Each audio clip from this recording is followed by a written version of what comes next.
Halo Sobat Novel, gimana kabar kalian? Minzal harap kalian semua sehat ya. Kali ini Minzal akan melanjutkan alur cerita The Legend of Lao Yao episode keempat. Mari kita lanjut. Telapak tangan pengejar nyawa Yin Ganda. Mendengar hal ini, ekspresi Yao King segera berubah. Saat terkena serangan ini, awalnya tidak akan ada efek apapun, dan jika terdeteksi cukup dini, racunnya bisa dengan mudah dikeluarkan dengan sedikit usaha. Namun, jika tidak terdeteksi, maka benih Hindouki yang beracun akan tertanam di dalam tubuh. Setelah beberapa waktu berlalu, racun itu akan meledak secara tiba-tiba. Mencoba mengobatinya pada saat itu sudah akan terlambat. Ekspresi ketakutan tampak di wajah Yao King, tetapi dia berusaha menenangkan diri. Dengan secepat mungkin, dia membuka kotak yang tersembunyi di samping tempat tidur. Di dalamnya terdapat berbagai jenis pil obat dan bahan obat berharga. Semua ini adalah barang-barang yang sebelumnya dikumpulkan oleh Yao Huo sedikit demi sedikit. Awalnya, obat-obatan ini dimaksudkan untuk tubuh Yao Chen, tetapi saat ini dia tidak bisa mempertimbangkan hal itu lagi. Yao King menekan kecemasannya dan dengan cepat memilih pil serta tanaman herbal yang memiliki efek penyembuhan. Menempatkannya dalam urutan yang benar, dia memasukkannya ke dalam mulut Yao Huo satu persatu. Karena Yao Huo tidak bisa menelan, dia menaruh mulutnya di atas mulut suaminya dan setelah mengunyahnya, dia berhasil membuatnya menelan obat tersebut. Dalam waktu singkat, obat-obatan itu mulai bekerja dan Yao Huo terbangun. Namun, kali ini, tidak peduli seberapa keras dia membuka mulut, dia tidak mampu mengucapkan satu kata pun. Hanya matanya yang perlahan melihat sekeliling. Dia hanya setengah sadar, dan darah tiba-tiba mengalir keluar dari mulutnya. Pada saat ini, dia bahkan tidak memiliki kekuatan untuk membatukan darah itu, dan dia hanya bisa membiarkannya memenuhi mulut dan hidungnya sebelum menetes keluar. Cepat, baringkan ayahmu miring agar dia bisa memuntahkan darahnya. Kuku Yao King tertancap dalam ketelapak tangannya sendiri, dan jejak darah mulai mengalir keluar. Aku akan pergi memohon kepada para tetua klan untuk menyelamatkannya. Kamu tetap di rumah dan apapun yang terjadi, lindungi ayahmu. Jangan biarkan dia karena darahnya sendiri bagaimanapun juga, berhati-hatilah. Tidak peduli seberapa keras dia mencoba, dia tidak bisa mengeluarkan kata-kata lebih banyak. Air mata sudah menggenang di matanya, tetapi dia tidak ingin menangis lagi di depan putranya. Dia mengatakan pada dirinya sendiri bahwa dia harus kuat. Semakin buruk situasinya, semakin dia tidak boleh menyerah. Yao Chen mengangguk dengan penuh semangat. Dasar dari telapak tangan pengejar nyawa Yin Ganda adalah untuk merenggut nyawa, jadi pil biasa tidak akan mampu menyembuhkannya. Hanya pil obat penyembuh suci tingkat 6 ke atas yang memiliki kesempatan untuk mengobatinya, tetapi pil tingkat 6 menandai garis pemisah di dalam klan Yao. Pil tingkat 5 ke bawah dapat ditemukan dalam jumlah banyak di klan Yao, tetapi setiap pil pada atau di atas tingkat ke-6 dianggap sebagai harta karun. Hanya kepala klan dan beberapa tetua inti yang memiliki wewenang untuk menggunakannya. Sinar matahari tampak menusuk matanya, membuat pikiran Yao King merasa sedikit pening. Dari pagi hingga sekarang dia hanya makan beberapa kue, laobing, dan saat berada di gunung memetik tanaman herbal, dia juga mengalami hembusan angin dingin. Karena itu, dia awalnya berencana untuk pulang dan mandi air panas. Sambil menggelengkan kepalanya, Yao King memaksa dirinya untuk tetap fokus. Karena Yao Huo telah menjadi pengawal besi, selama lebih dari 10 tahun, klan telah memberinya seekor kuda untuk bekerja. Selain itu, dia adalah alkemis tingkat 4 dan sangat berbakat dengan masa depan yang cerah di depannya. Yao King mulai bergegas menuju kediaman kepala klan pasti tidak akan hanya melihatnya mati tanpa bantuan. Bahkan jika dia benar-benar tidak setuju untuk mengeluarkan pil obat, begitu berita menyebar, itu akan membuat hati semua anggota klan biasa menjadi dingin.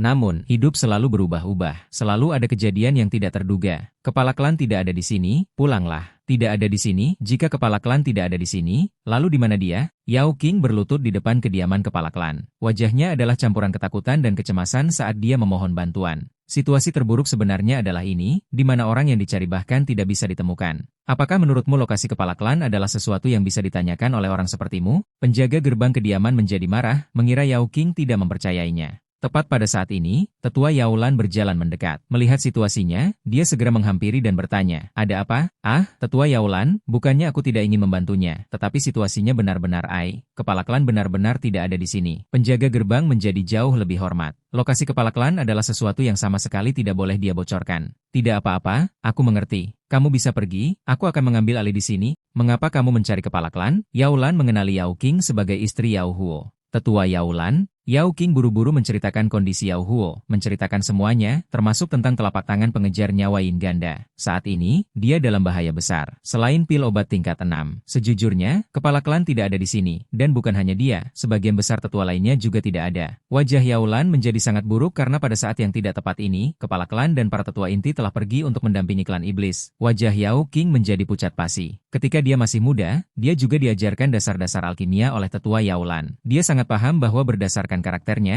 tidak mungkin Yao Lan akan membohonginya. Yao Lan menghitung di dalam kepalanya. Bahkan jika dia mengirim elang pembawa pesan meminta bantuan kepala klan, itu setidaknya membutuhkan waktu 2 hari. Namun, telapak tangan pengejar nyawa Yin Ganda akan merenggut nyawa seseorang paling lambat 6 jam sejak serangannya kambuh. Bawa aku menemui Yao Huo. Aku akan melihat apakah aku bisa membantunya memperpanjang hidupnya. Bagaimanapun juga, Yao Huo adalah salah satu murid yang paling dia banggakan. Yao Lan tidak akan begitu kejam sehingga tidak mempedulikannya. Begitu sampai di rumah mereka, dia melihat Yao Huo terbaring di tempat tidur. Penampilannya bisa membuat orang mengira dia sudah mati. Darah masih mengalir dari mulutnya, tetapi warna darah yang awalnya merah telah berubah menjadi hitam yang sangat menyeramkan. Cepat, bantu dia duduk. Yao Lan dengan cepat mengeluarkan semua obat penyembuh yang dia miliki, dengan beberapa di antaranya adalah pil obat tingkat 5 yang sangat berharga. Dia benar-benar tidak pelit sama sekali. Masalahnya adalah ini hanya bisa memperlama waktu yang dibutuhkan bagi telapak tangan pengejar nyawa Yin Ganda untuk meledak sepenuhnya. Meskipun Yao Lan juga seorang tetua, sebagai tetua sekolah klan, ada jarak yang sangat besar yang memisahkannya dari para tetua inti. Tidak peduli seberapa murah hatinya dia, pil obat tingkat 6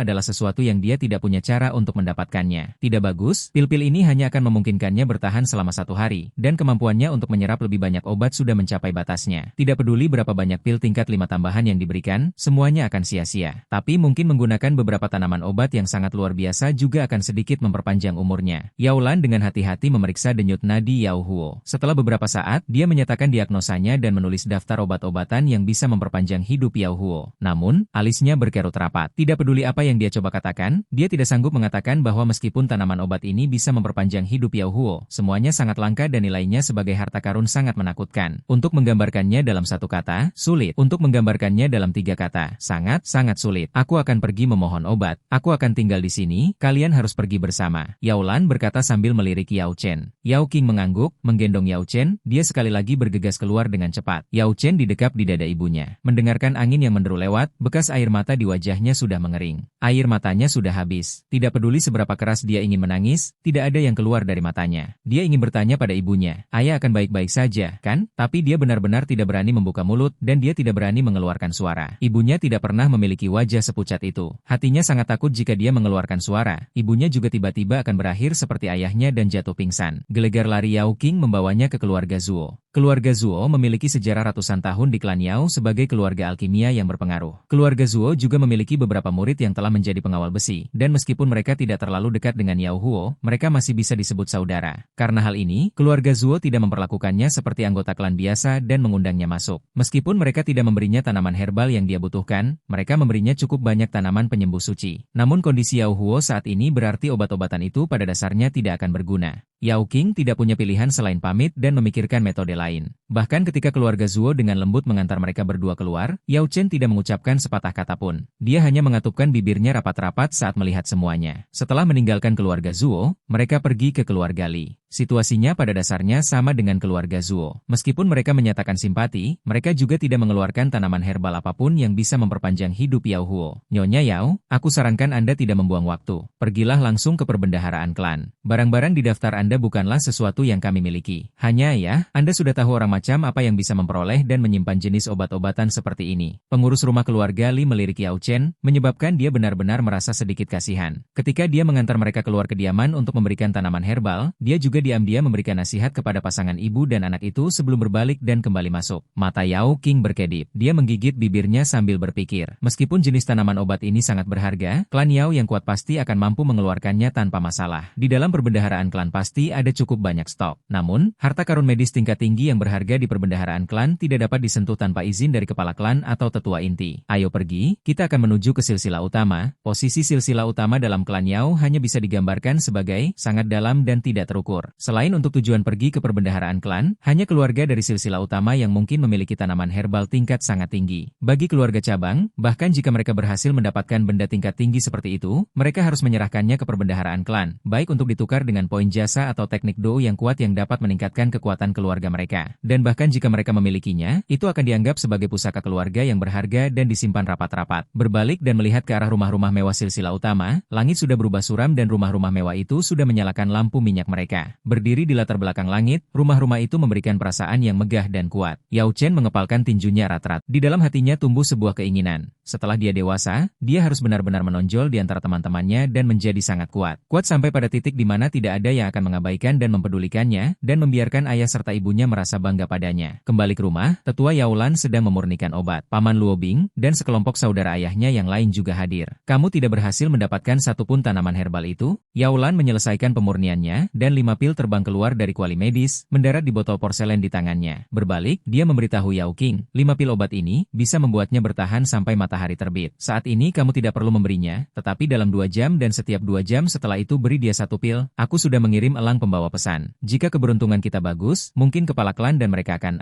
aku pergi sekarang. Yao Lan menggelengkan kepalanya, dia sudah melakukan semua yang dia bisa, dan dia benar-benar tidak ingin tinggal di sini dan menonton sampai akhir. Terima kasih banyak kepada tetua Yao Lan karena telah memberi kami obat ini. Yao King akan selamanya mengukir momen ini di hatinya. Chen cepat berlutut. Yao King berlutut. Setelah pengalamannya memohon obat, melihat tetua Yao Lan yang telah melakukan yang terbaik untuk membantu memberikan perasaan di hatinya yang tidak bisa digambarkan dengan kata-kata. Luo Bing dan yang lainnya juga mengeluarkan suara berdebum saat mereka berlutut dengan hikmat. Saudara-saudara itu benar-benar merasa sedih. Mereka merasa seolah-olah merekalah yang terluka. Tetapi mereka benar-benar tidak punya metode lagi untuk membantu. Perasaan tertekan di hati mereka, bagaimana mungkin itu bisa? Adegan berlanjut ke Yao Huo yang menjelang ajal. Yao King gemetar, bahkan di saat seperti ini dia masih ingin berbicara. Yao Chen mengikuti di belakang mereka dengan kepala tertunduk. Setiap hari dia melewati jalan ini menuju sekolah klan. Dia tidak pernah menyangka akan tiba saatnya setiap langkah di jalan ini terasa begitu berat, seolah-olah jalan itu telah disihir untuk mencoba menelan segalanya. Tiba-tiba langkah kaki berhenti. Yao Chen mengangkat kepalanya dan menyadari mereka telah sampai di monumen klan. Saat itu, hari sudah larut malam. Alun-alun umum sudah benar-benar kosong, seolah-olah itu adalah rahasia atau sedang dijaga oleh kegelapan. Tentu saja, siapapun yang datang dan melihat mereka akan segera mengerti apa yang terjadi, dan tidak akan memiliki niat untuk menampakkan diri. Pada saat ini, kedua mata Yao Huo tiba-tiba mulai bersinar dengan cahaya api, dan seluruh dirinya menjadi jernih dan terjaga. Meskipun demikian, wajah Yao King cepat berubah. Dia tahu bahwa ini adalah cahaya terakhir sebelum matahari terbenam, tanda kematian yang sudah dekat. Yao Huo mengeluarkan sebuah pil, seperti seorang kaisar yang sedang mengambil napas terakhirnya, dia menelannya dalam satu tegukan. Setelah menelan, dia dengan lembut turun dari Yao King. Dengan tubuhnya yang terluka parah dan hancur, entah dari mana dia berhasil mendapatkan kekuatan semacam itu. Dia berjalan selangkah demi selangkah menuju monumen klan. Mengulurkan tangannya, menyentuh permukaan yang dingin, dia membacanya dengan lembut. Chen Yao Huo tiba-tiba berbalik, matanya berkedip. Dia dengan paksa menekan luka-lukanya di matanya, membiarkannya melihat sedikit lebih jelas. Ayah, apakah kamu tahu apa ini? Aku tahu. Apa itu? Yao Huo bersikeras bertanya kepada Yao Chen apa namanya. Itu adalah monumen klan. Lebih keras, itu adalah monumen klan. Darah menyembur keluar dari tenggorokannya dari jantungnya. Mata Yao Chen hanya melihat kegelapan, dan tubuhnya merasakan doukinya memberontak dengan liar. Energi yang awalnya tersumbat tiba-tiba mulai melonjak dengan gila, bintang 7, bintang 8, bintang 9. Wajah Yao King tiba-tiba berubah. Chen tidak. Yao King bergegas maju, menempelkan satu telapak tangan ke tubuhnya. Douki penyegel merangsek masuk ke tubuh Yao Chen. Dalam skenario seperti ini, dia bahkan tidak punya waktu untuk berduka. Terobosan liar Yao Chen saat ini jelas bukan hal yang baik. Itu seperti energi iblis yang masuk ke dalam tubuh. Untuk saat ini terobosan tersebut akan membawamu ke tingkat yang lebih tinggi, tetapi itu akan mengorbankan potensi masa depanmu. Berkat tidak pernah datang berpasangan, tetapi bencana, ia tidak pernah datang sendirian. Waktu akan selalu menjadi obat terbaik. Sekian cerita yang dapat Minzal sampaikan, jangan lupa klik like, komen, dan subscribe agar tidak ketinggalan konten lainnya.